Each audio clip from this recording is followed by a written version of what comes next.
Today we're going to take what we did last time with internal loads and we're going to extend it to the more difficult problem of three-dimensional parts. If I have a part, let's say this one is fixed to the wall over here and it has a bunch of complicated loads applied to it. Maybe it's got a downward force, maybe it's got a force acting out of the page, P2, and maybe another force in this direction, P3. And I could have a torque. Maybe it has a bending moment. And if I want to find the internal loads back here at some location A, I need to cut through. When I do that, I'll end up with that circular face. So I cut straight down through at point A to find the internal loads at point A. So just like with 2 dimensions, our first step is to draw a free body diagram of the cut open face. Keep everything to the right of A. And the reason we like to do that, especially when something is fixed supported, is if it's fixed supported, I don't actually know the reactions at that fixed support because I haven't done a whole free body diagram. And it would be nice if I could skip that step. So I still need to draw all of my external loads, P1, P2, P3, the torque, and the bending moment. And now on my cut open face, I need to draw all of the possible unknown internal loads. Let's put some coordinates on here. Y out to the right, Z straight up, and X coming out at us. Well, first I would have forces, potentially in all 3 of those directions. We have a force, we call it AX in the X direction. We might have a force acting either out to the left or in and to the right. You get to pick which way you want to draw it, though usually we draw it that way and call that tension. That would be AY. And finally, in the Z direction, we would have a Z. Those would be the 3 potential forces you could have. This AY would be a normal force. That's a tugging and pulling force. And this AX and this AZ are actually both shear forces, but they act in 2 different directions.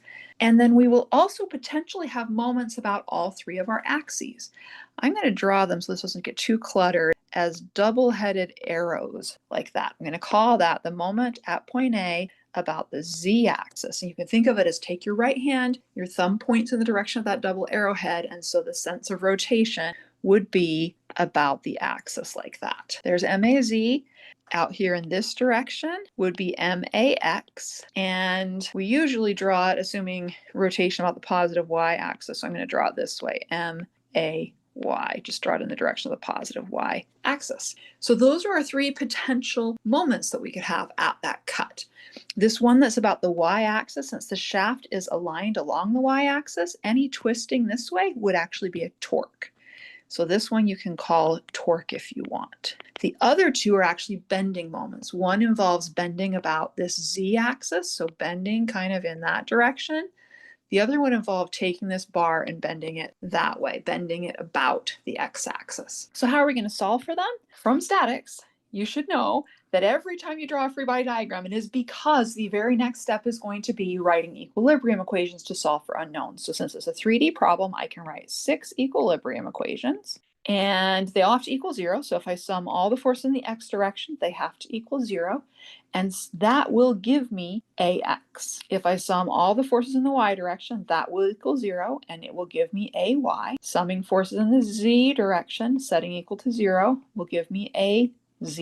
And now I'm going to sum moments about the x-axis through the cut. That will give me MAX. When I sum moments about the y-axis through the cut, set it equal to 0, I'll be able to solve for MAY. And when I sum moments about the z-axis through the cut, set it equal to 0, that will give me MAZ. I can write 6 equations, which means I can solve for 6 unknowns. Now, something to keep in mind, because I cut it open, I just created 6 unknowns to solve for. So it is crucially important that you know all of these values before you start cutting anything open. So if for some reason this had like a pin support over here and a roller support over there, before you cut anything open, you would need to find the reactions first, because once you cut it open, your 6 equations are going to be used to find your 6 unknown internal loads. Okay, so that's internal loads in 3D. A little more complicated. In 2D, we just had 1 normal force, 1 bending moment, and 1 shear force. 3D, we're now going to have 6. So let's jump right into an example. Here is the example. I have a kind of complicated bent bar. It starts at the origin, it goes up, then it comes out in the y direction, and then it goes back in the x direction by 3/4 of a meter, 1 meter, and then this total vertical height, I guess, was 1.25 meters. Then applied to it are some forces, 400 newtons there, 500 there, and 600 there in different directions. It doesn't actually have any torques or couple moments directly applied to it. It only has forces, but because of the locations of those forces, some of those may cause moments internally.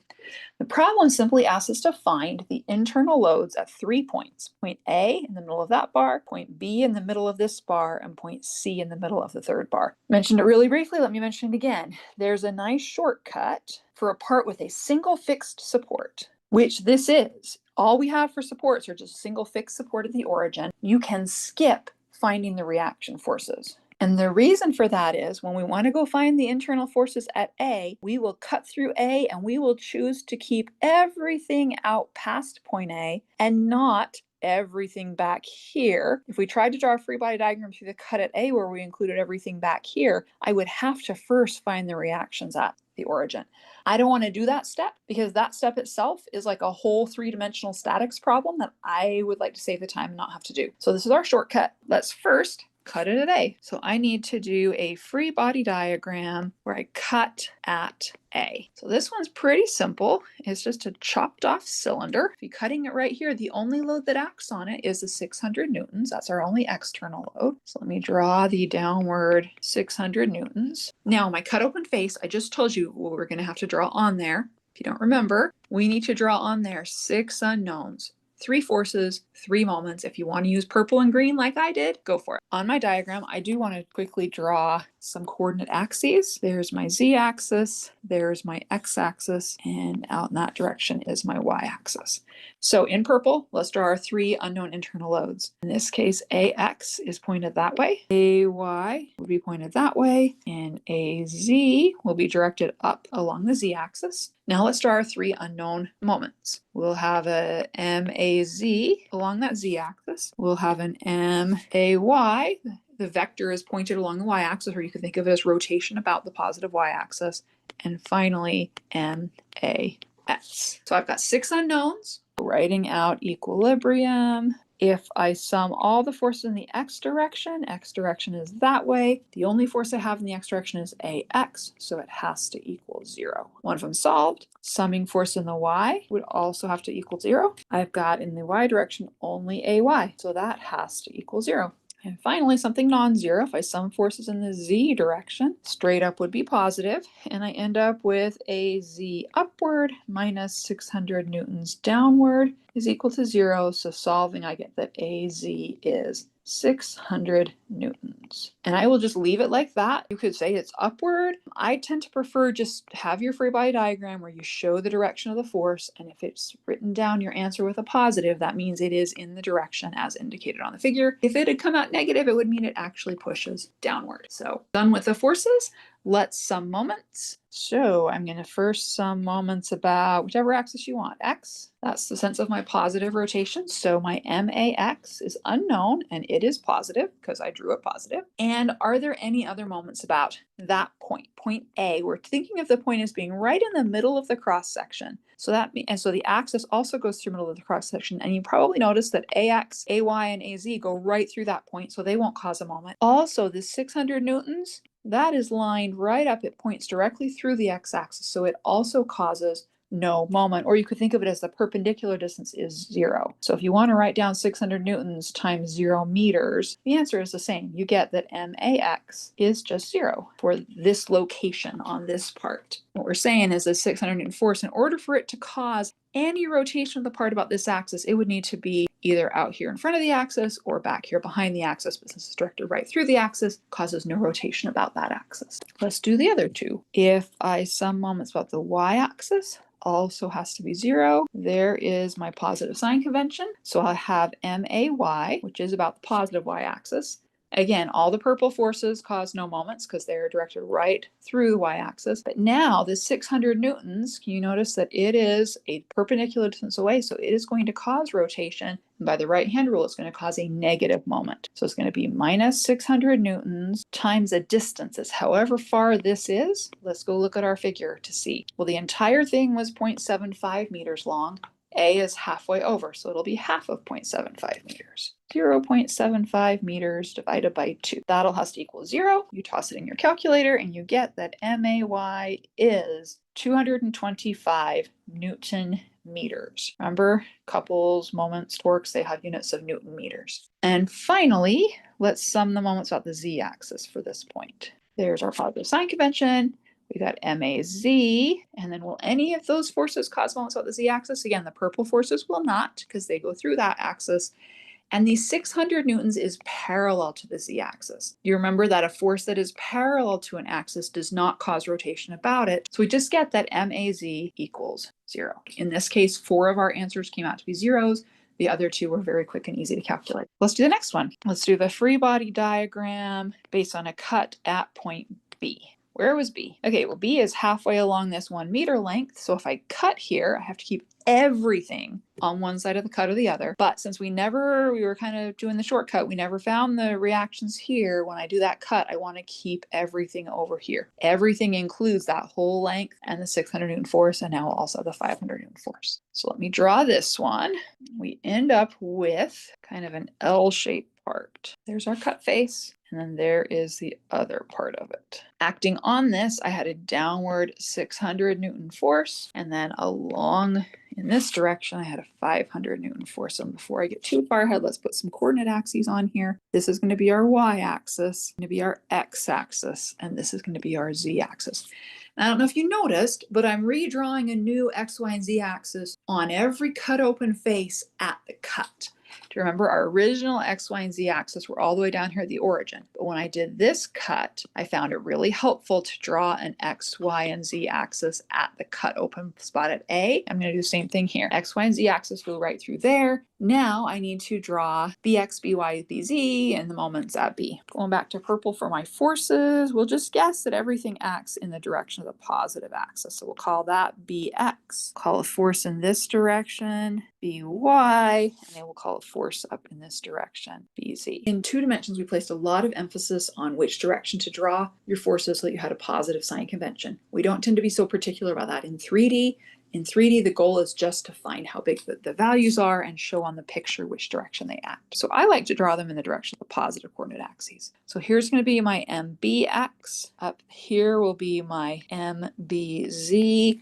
And out in this positive y-axis direction will be my MBY. 3 unknown forces, 3 unknown moments. Did you notice? I don't know if I mentioned on this one. On this previous one of those moments is always a torque. In this case, previous at point A, the torque would have been, it's always the axis is aligned with the bar at that point. So in this case, our torque would have been MAX, which happened to end up being 0. In this case, it's MBY that's our torque. So the torque is not always going to be X, not always going to be Y, not always going to be Z. It's just whatever direction is the long axis, because if you imagine twisting it about that axis like that, it's that long shaft that gets twisted, so that's considered your torque. Okay, we got 6 unknowns. We can solve for them. So we're going to need, again, 6 equilibrium equations. First, let's sum force in the X direction. I will have BX, and that's it. So BX is 0. If I sum forces in the Y direction, I've got my unknown BY plus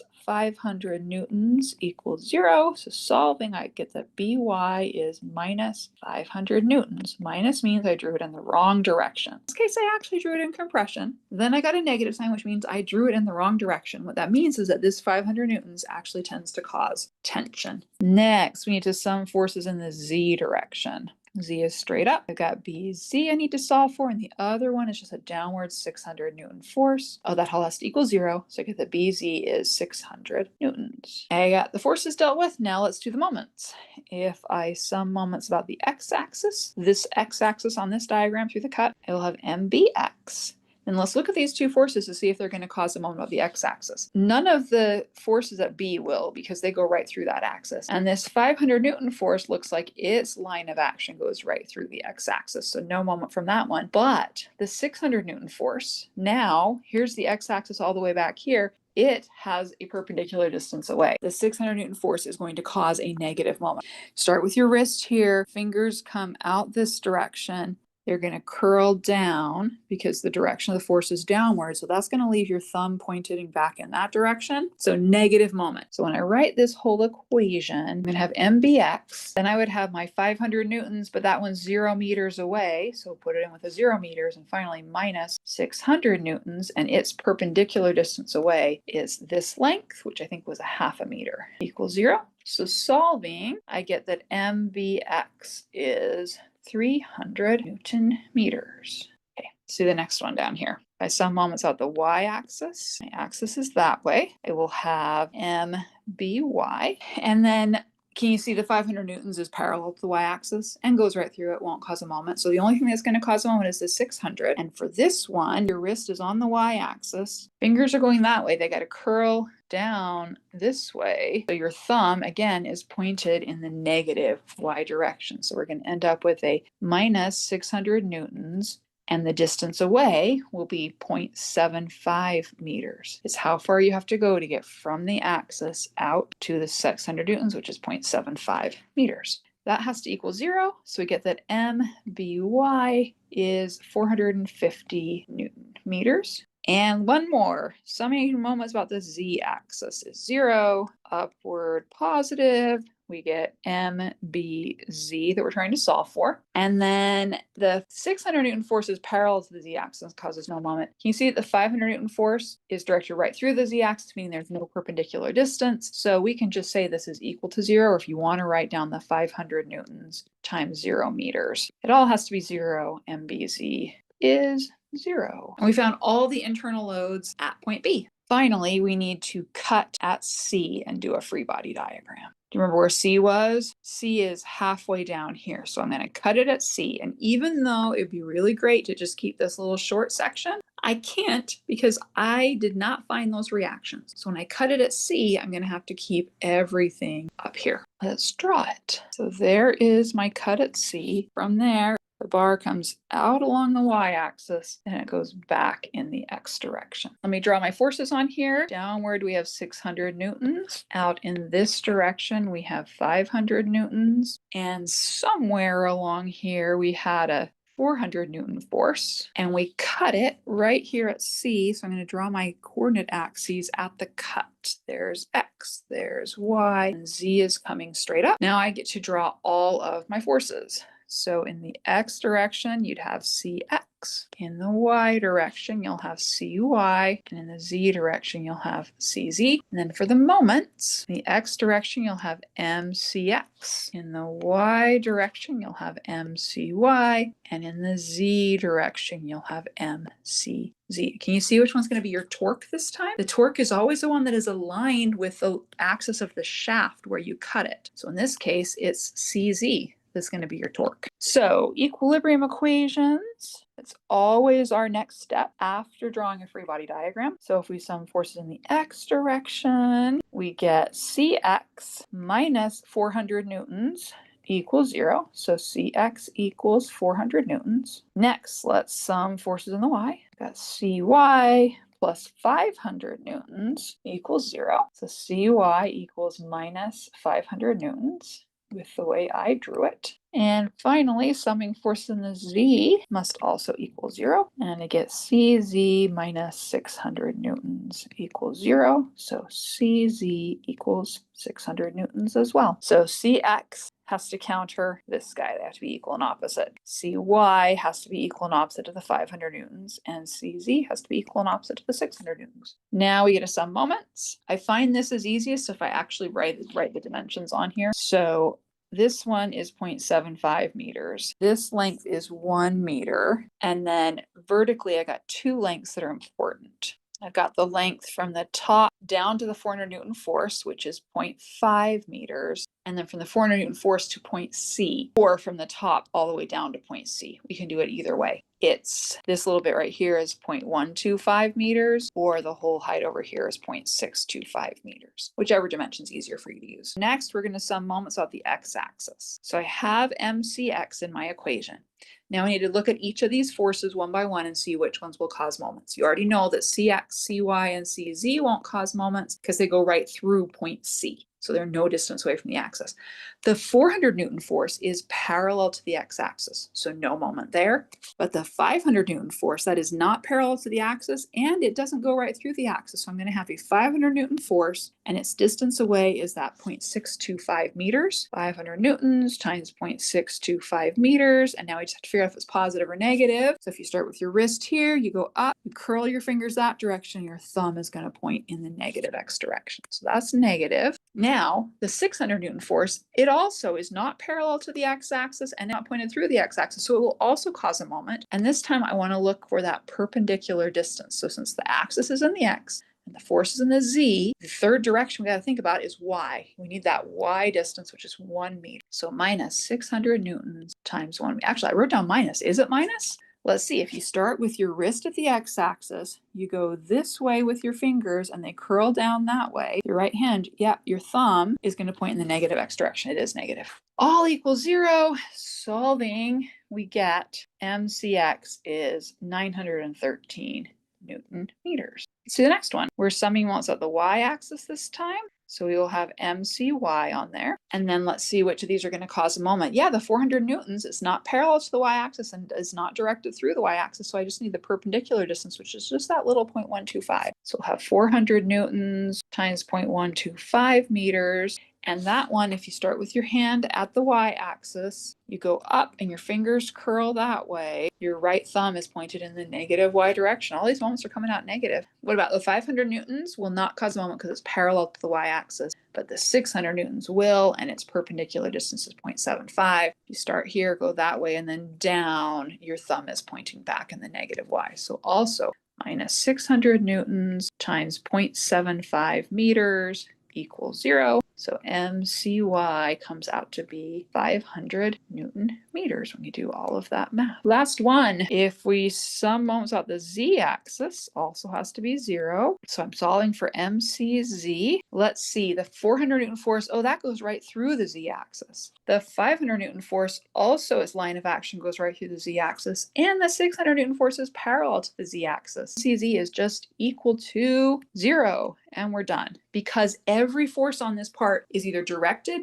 through the z-axis for its line of action or is parallel to the z-axis. All right, we're done. We solved for the internal forces at 3 different locations. What we're going to do over the next few weeks is figure out how to take each of these internal forces, or a torque or a bending moment, and we're going to turn those into a quantity called stress. And stress is going to give us a sense of how heavily loaded is the material. We can compare that to a yield stress or an ultimate tensile strength, and we'll be able to figure out if things are going to break. Let's do a quick 2D concept question. So the first part of this question was statics review. Find all of the reactions. So to do that, you have to start with a free body diagram. We have a rectangle. Acting on it is a 26 kilonewton load, a downward 40 kilonewton load, and then that cable is providing a tension in cable BC. We know the direction of that force. And then A is just a generic pin, and in 2 dimensions, a generic pin is going to give us an AX and an AY. So 3 unknowns, should be able to solve for all 3 of those unknowns. We do that by using our equilibrium equations. We can sum forces, but the problem is any direction I would choose with sum forces right now, I'm going to have 2 unknowns in it because I've got both an unknown cable tension and AX and AY. Let's sum moments about point A, because then I will have an equation with only TBC in it as an unknown. I wasn't given any height for this beam. It's a little unclear from the picture. It looks like that might be the bottom corner, that might be the middle, but since I wasn't given any height, I'm going to assume that we can neglect the thickness of the beam. And in that case, only the vertical component of the tension will cause a moment about point A, because we'll assume that the horizontal component is lined right up with point A. So I will need vertical component of TBC. So that's going to be 3/5 TBC, and the distance away looks like 6 meters away. And that is going to cause since I guessed it went acted up and to the right, that is going to cause a counterclockwise or positive moment. 40 kilonewtons will cause a negative moment. So minus 40 kilonewtons times 6 meters. And then finally, I need just the vertical component of the 26 kilonewtons, because again, we're assuming the horizontal component basically lines up with point A. So the vertical component will be 12/13 of 26 kilonewtons. The distance away would be just 2 meters. It all has to equal 0. And let's see which direction that's going to be. If the 26 kilonewtons, this vertical component acts down this way. So if you go right and down, that's going to be a clockwise or negative moment. So the 26 and the 40 are both causing clockwise moments, and the TBC component is causing a counterclockwise moment. So we solve and we get that TBC is 80 kilonewtons. Now we can sum forces in the x, and we'll have a x minus the horizontal component 5/13 of the 26 kilonewtons plus the horizontal component 4/5 of TBC, which is 80 kilonewtons. That'll has to equal 0. Solving, we get AX is minus 54 kilonewtons. Minus just means I drew it in the wrong direction. And now if we sum forces in the Y, I can get AY. AY minus 12/13 of the 26 kilonewtons minus 40 kilonewtons plus 3/5 of the 80 kilonewtons equals 0. So AY comes out to be 16 kilonewtons. We've done the statics problem. We reviewed the free body diagram and finding 3 unknown forces using a moment equation and 2 force equations. When we've got something like this little 5, 12, 13 triangle or the 3, 4, 5 triangle, and you want to know horizontal and vertical components, you don't have to find the angle and then use sine and cosine. You can simply use, if you want the vertical component, use the vertical side over the hypotenuse. Vertical side over the hypotenuse. If you want the horizontal component, use the horizontal side over the hypotenuse. Horizontal side over the hypotenuse. And that's what I did here. So for AY, I used the 2 vertical sides. Now let's do internal loads, because that was a new thing. So we're going to go find the internal loads at this little point D right here. And I went ahead and drew on here the 54 and 16 kilonewtons for AX and AY that we knew. I didn't even bother drawing the other things on here because I'm going to cut it at D, and I'm only going to keep the little stubby left side. So we're going to cut it at D and draw a little free body diagram. So we cut it at D. We've got 54 kilonewtons to the left. We've got 16 kilonewtons upward. Those are the only external applied loads. They come from the pin. And now at my cut, according to our sign convention, we're going to draw V downward, N out and to the right, and M counterclockwise like that. Now we solve for them. It's equilibrium equations. So we're going to sum forces in the X. And in doing that, we have the normal force minus 54 kilonewtons equals 0. So the normal force is 54 kilonewtons. The positive means tension. Then we sum forces in the Y. We have 16 kilonewtons minus V equals 0. So V comes out to be 16 kilonewtons. And finally, we're going to sum moments about, I usually do the cut. So counterclockwise positive. What we get is we have our unknown M. The 54 kilonewtons doesn't cause a moment because it's directed right through the cut, right through the middle of the cross section where the cut is, but the 16 will. The distance away is 1 meter. So I'm going to have 16 kilonewtons times 1 meter as my other moment. That one is going to be, so M was counterclockwise relative to the cut. The 16 is going to cause a clockwise moment. So we'll call it negative. And we get that M is 16 kilonewton meters. And we found all the internal loads at D really fast because we had already done the whole free body diagram up here and we had found all of those outside unknowns. You see how if we hadn't done these steps up here, we'd be in serious trouble with our diagram here because we would have 1, 2, 3, 4, 5 unknowns and there'd be no way to solve for all of them. We have to solve the external reactions first before we cut it open. Let's practice one more, internal loads at E. So here's my whole part again with my known reactions and cable tension. Now we're going to come here to point E. I always like to keep the easier side. This one, it's not significantly easier, but I think this right part is just a little easier. It's only got 2 loads instead of 3. So we're going to do a free body diagram of the cut at E, keeping everything to the right. And it has acting on it a downward 40 kilonewton force. The cable tension, which we found was 80 kilonewtons. And now if we're taking this side of the cut, those internal forces need to be drawn like this. Normal force still needs to be drawn in tension. V needs to be upward. And M now has to be clockwise. And I'm going to put subscripts E on here so they don't get confused with the N, V, and M we just found at point D. Finally, equilibrium, the last 3 equations for the day. If I sum forces in the X, I will get minus NE plus a component of that 80 kilonewton. Do you remember what orientation it was? It was along a 3, 4, 5 triangle. So to get the horizontal component, it's going to be 4/5 of 80 kilonewtons equals 0. So NE comes out to be 64 kilonewtons. Positive meaning tension. Apply some force in the y direction.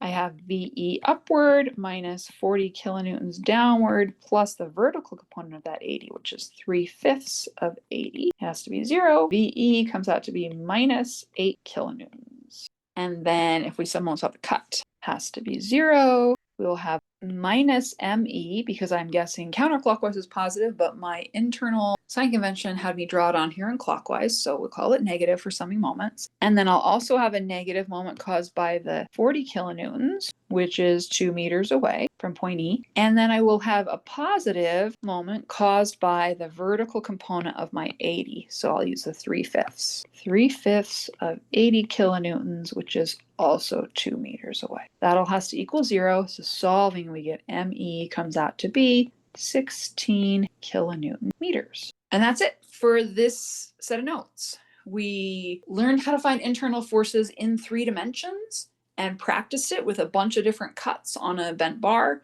And then we just did a really quick recap of free body diagrams, cutting open and finding internal forces in 2D.